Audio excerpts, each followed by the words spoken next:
Apa solusi jangka panjang agar aksi premanisme bisa ditekan? Kami ajak Anda membahasnya bersama Guru Besar Universitas Bhayangkara Hermawan Sulistyo. Selamat sore Prof. Kiki. Selamat sore. Baik, Prof. Kiki, ini sudah 2 minggu Satgas Penanganan Premanisme dan Ormas bermasalah dibentuk. Apa catatan Anda tentang penindakan yang telah dilakukan? Ada derajat ancaman, derajat keresahan, derajat keamanan yang berbeda-beda dari seluruh Indonesia. Nah, itu ada peta kerawanan sosial ya. Nah, respon polisi terhadap peta kerawanan itu juga berbeda-beda, tergantung pada kapasitas lokalnya, satwil-satwil itu, lalu juga tergantung pada kultur dalam tanda petik ya, kultur kekerasan yang biasa.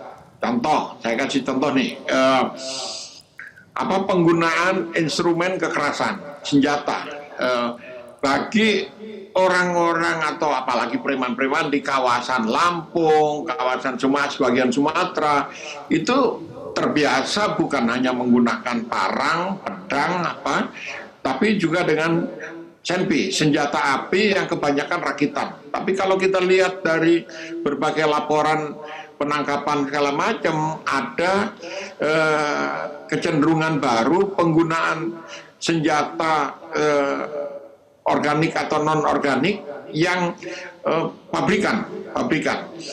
Artinya apa? Nggak tahu itu barang selundupan atau mana-mana. Kalau barang selundupan kita tahu dari dulu biasanya lewat jalur Miangas, lewat jalur dari Filipina, banyak sekali itu dulu. Nah, yang kedua rakitan yang sering dijadikan kambing hitam. Oh, ini ketemunya senjata rakitan.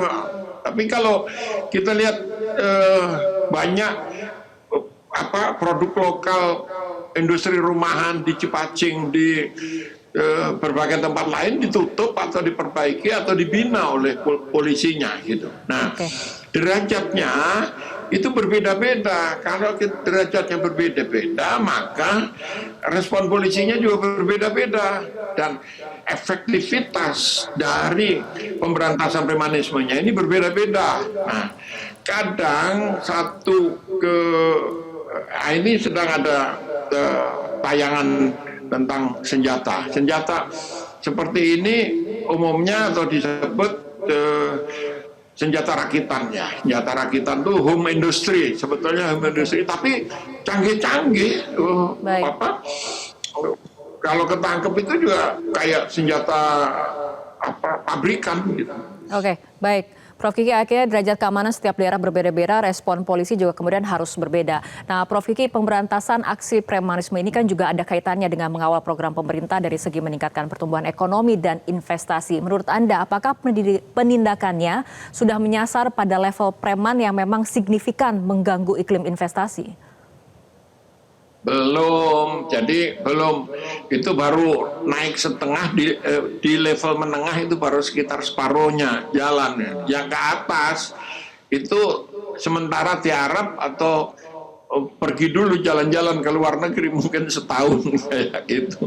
Jadi kalau kita lihat, kita tahu kok orang-orang, oh ya udah kabur aja lah. Kalau kabur aja kan nggak ketahuan, nggak ini. Istilahnya tuh tiarap. Ya tiarap aja dulu. Kalau tiarap dulu yang gede, yang signifikan, yang sangat mengganggu itu malah belum tersentuh. Tapi kita lihat penanganan premanisme dari bawah ini efek publikasinya lumayan. Efek publikasi orang mulai ada kepercayaan, oh polisi ternyata serius kayak gitu. Nah, orang ingat lagi kasus bagaimana Hercules dulu pernah ditembak kakinya oleh Polda Metro. Nah, sekarang polisinya masih ada, Herculesnya juga masih ada. Tetapi sebelum ini kan harapan itu berhenti hanya sampai di situ, di harapan gitu. Nah, sekarang muncul harapan baru nih. Oh, polisi kayaknya serius nih kan, garap. Nah, kita tunggulah ke depan sampai sejauh mana dia bisa menjangkau ke seluruh daerah dan menjangkau yang sifatnya vertikal lebih ke atas gitu. Oke, Prof. Kiki, artinya untuk solusi jangka panjang ini seperti apa agar kemudian penindakan terhadap aksi premanisme ini tidak hanya dilakukan dalam kurun waktu tertentu saja? Ya. Yang pertama itu koneksitas dengan kekuatan politik harus diputus. Gitu. Partai-partai misalnya itu kan banyak yang memanfaatkan premanisme untuk menggalang massa, untuk memberikan tekanan politik bagi pihak-pihak lawan dan sebagainya. Itu harus diputus dulu, sehingga tidak ada proteksi dari kekuatan politik pada kelompok-kelompok preman seperti itu. Ini satu ya.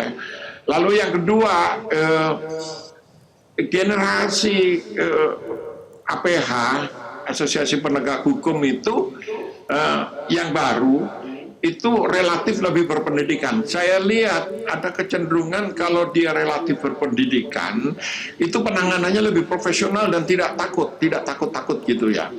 Nah, jadi APH yang korup yang itu cerita lama. Itu di luar kenyataan bahwa sekarang ini angkanya makin gede. Jaksa, mungkin ada polisi juga, ada tentara, ada ini yang mainannya lebih gede, hasil premanismenya lebih gede, tetapi kalau kita lihat secara umum itu menurun ininya.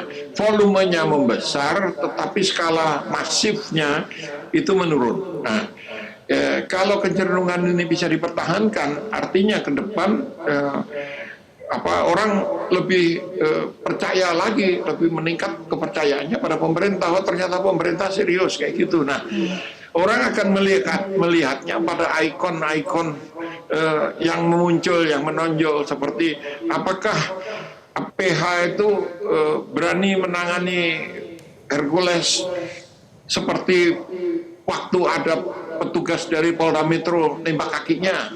Nah, ini masih harus kita tunggu gitu. Apakah ada proteksi terangan maupun di belakang terhadap kasus-kasus seperti itu.